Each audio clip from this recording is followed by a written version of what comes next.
All right, we're just gonna introduce our handlebar mirror. Comes with everything you need to get it installed.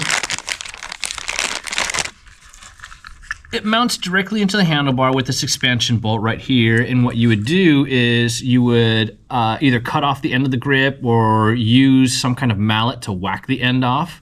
And using the handlebar is kind of like a cookie cutter, and it'll punch a hole in that grip. And the advantage of doing that is the hole is the exact same size as the handlebar, whereas if you use a knife and you just cut the end off, it can look a little bit less professional looking.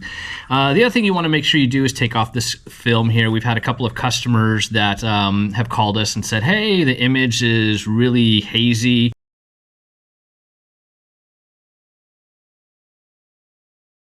The handlebar mirror will install on any model bike. There is a modification that you do have to do to your bike.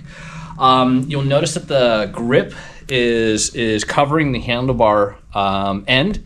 And so what you'll want to do, there's two options you can do. You can take a razor or an X-Acto knife and just cut the end of the grip off.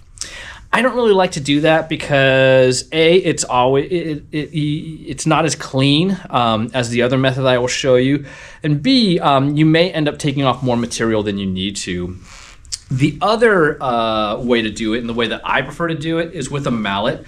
The handlebar is aluminum. It's hard. You're not going to hurt it, and the grips are rubber. So if you take a mallet, a soft mallet, you don't want to use like a hammer because you don't want to damage the aluminum handlebars. But if you just take a mallet and really give it a few hard whacks, like as hard as you can. And what you want to do is you're using the handlebar as like a cookie cutter, and hopefully it'll punch a hole into the grip.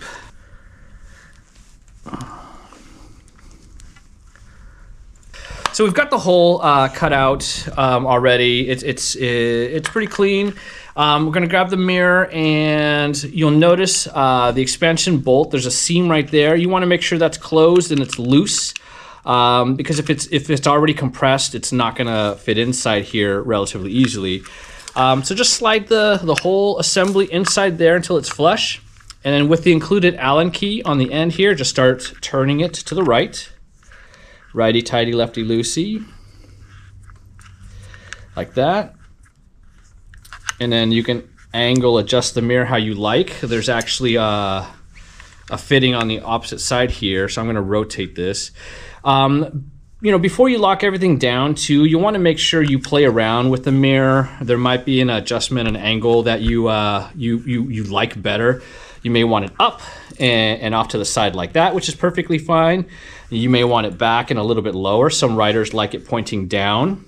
Just whatever is your preference. But once you find an angle that you like, we'll say this is the angle that I want to keep it at. We are just going to insert that Allen and turn that expansion bolt until it locks into place and it doesn't move easily.